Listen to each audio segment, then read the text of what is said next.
നമ്മളിനി പോകുന്നത് തൃശൂർ പൂരം നടത്തിപ്പുമായി ബന്ധപ്പെട്ടിട്ടുള്ള റിപ്പോർട്ടുകളിലേക്കും വിവരങ്ങളിലേക്കുമൊക്കെയാണ്. പൂരം നടത്തിപ്പിന്റെ പേരിൽ തൃശൂരിൽ നടക്കുന്നത് ലോക്സഭാ തെരഞ്ഞെടുപ്പ് മുന്നിൽ കണ്ടുള്ള രാഷ്ട്രീയ മുതലെടുപ്പ്.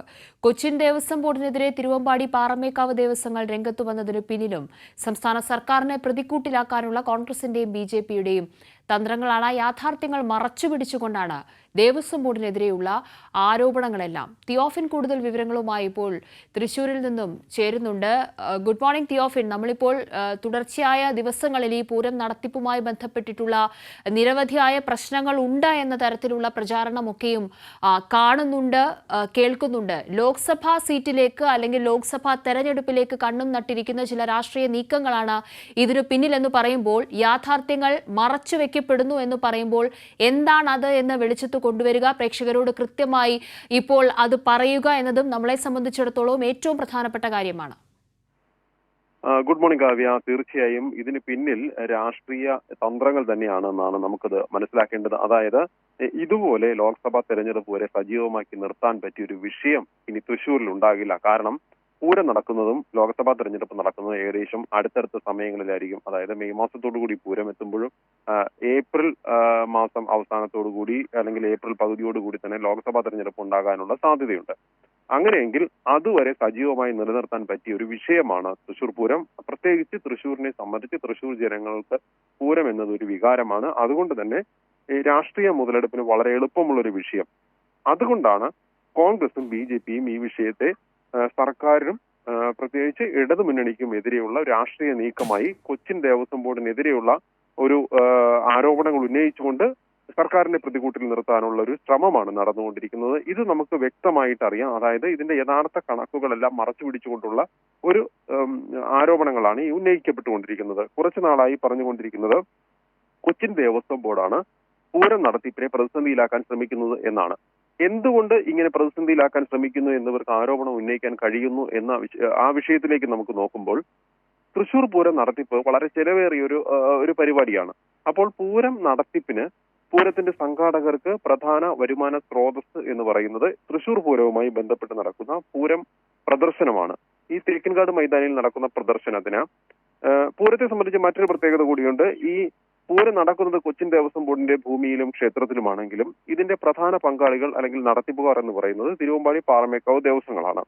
അപ്പോൾ ഈ പാറമേക്കാവ് തിരുവമ്പാടി ദേവസ്വങ്ങൾ ഉൾപ്പെട്ട പൂരം കമ്മിറ്റിക്ക് വരുമാന സ്രോതസ് ഈ പ്രദർശനമാണ്. ഈ പൂരം പ്രദർശനത്തിലൂടെ ലഭിക്കുന്ന വരുമാനമാണ് ഇവരുടെ ഈ രണ്ട് ക്ഷേത്രങ്ങളുടെ പൂരത്തിന്റെ ചെലവിലേക്ക് മാറ്റിവെക്കുന്നതും അതോടൊപ്പം തന്നെ ഘടക ക്ഷേത്രങ്ങളുണ്ട്, മറ്റ് ക്ഷേത്രങ്ങളുടെ ചെലവിലേക്ക് നൽകുന്നു. അങ്ങനെ പൂരത്തിന്റെ ചെലവ് കണ്ടെത്തുന്നത് ഇതിൽ നിന്നാണ്.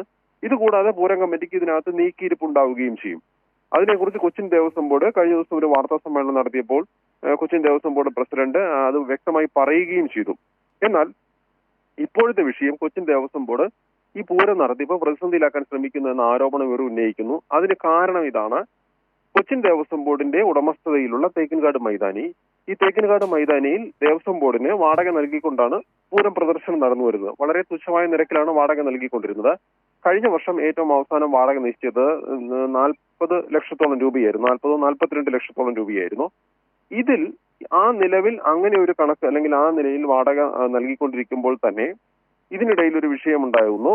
ഒന്ന് രണ്ട് വിഷയങ്ങളുമായി ബന്ധപ്പെട്ട ചില ഹർജികൾ കോടതിയിൽ എത്തുന്നു. അങ്ങനെ കോടതി ദേവസ്വം ബോർഡിനെ കൂടി കക്ഷിയാക്കിക്കൊണ്ട് ഒരു സ്വമേധയാ കോടതി കേസെടുക്കുന്നു. ഈ സുവമോട്ടോ കേസ് പ്രകാരം കോടതി ദേവസ്വം ബോർഡിനോട് ആവശ്യപ്പെട്ടത് ദേവസ്വം ബോർഡ് എന്ന് പറയുന്നത് അതായത് ഒരു വ്യക്തി എന്ന അല്ലെങ്കിൽ ഒരു ബിസിനസ്സുകാരൻ എന്ന രീതിയിൽ കൂടി, കാരണം ഇത്രയധികം സ്വത്തുകളുണ്ട്, ഇത് നടത്തിപ്പ് ചെലവുണ്ട് ഇതിന്, അങ്ങനെ അതുപോലെ തന്നെ ദേവസ്വം ബോർഡിന് സ്റ്റാഫുകളുണ്ട്, അപ്പോൾ ചിലവ് ധാരാളമുണ്ട്. അപ്പോൾ നിങ്ങളൊരു ബിസിനസ്സുകാരൻ എങ്ങനെ ഒരു ബിസിനസ്സിനെ ഡീൽ ചെയ്യുന്നു ആ രീതിയിൽ കുറച്ചുകൂടി കൊമേഴ്സ്യലായി ചിന്തിച്ചുകൊണ്ട് അല്പം കൂടി വരുമാനങ്ങൾ കൂട്ടുന്നതിന് വേണ്ടി വാടകയ്ക്ക് നൽകുന്ന വസ്തുക്കളിലേക്ക് വാടക കൂടി അല്പം കൂടി വർദ്ധിപ്പിക്കാവുന്ന രീതിയിൽ അല്ലെങ്കിൽ അങ്ങനെ ഒരു തീരുമാനമെടുക്കണം. അതിന് ഒരു നിർണയം നടത്തണം വാടകകളുടെ.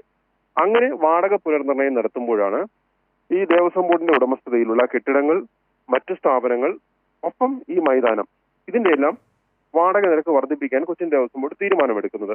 അങ്ങനെ പൂരം കമ്മിറ്റിക്ക് അപ്പോൾ കൊമേഴ്സ്യലായി തീരുമാനമെടുത്തപ്പോൾ 8 രൂപ സ്ക്വയർ ഫീറ്റിന് 8 രൂപ നിരക്കിലാണ് സാധാരണ മറ്റ് ബിസിനസ് ആവശ്യങ്ങൾക്കോ മറ്റെന്തെങ്കിലും ആവശ്യങ്ങൾക്കോ ഈ മൈതാനം വാടകയ്ക്ക് നൽകുന്നത്. ഈ പൂരം കമ്മിറ്റിക്ക് വാടകയ്ക്ക് നൽകാൻ ദേവസ്വം ബോർഡ് തീരുമാനിച്ചത് സ്ക്വയർ ഫീറ്റിന് 2 രൂപ നിരക്കിലാണ്. ശ്രദ്ധിക്കേണ്ടതുണ്ട്, 8 രൂപ നിരക്കിൽ കൊമേഴ്സ്യലായി നൽകുന്ന ഒരു സ്ഥലത്തിന് 2 രൂപ നിരക്കിൽ പൂരം കമ്മിറ്റിക്ക് നൽകാൻ ദേവസ്വം ബോർഡ് തീരുമാനമെടുക്കുന്നു. ശരി തിയോഫിൻ, തൃശൂർ പൂരം നടത്തിപ്പുമായി ബന്ധപ്പെട്ട് യഥാർത്ഥത്തിൽ സംഭവിക്കുന്നത് എന്താണ്, ഏത് നിലയ്ക്കുള്ളൊരു രാഷ്ട്രീയ മുതലെടുപ്പാണ് അവിടെ നടക്കുന്നതെന്ന് അടക്കമുള്ള വിശദമായ വിവരങ്ങളാണ് തിയോഫിൻ പങ്കുവച്ചത്.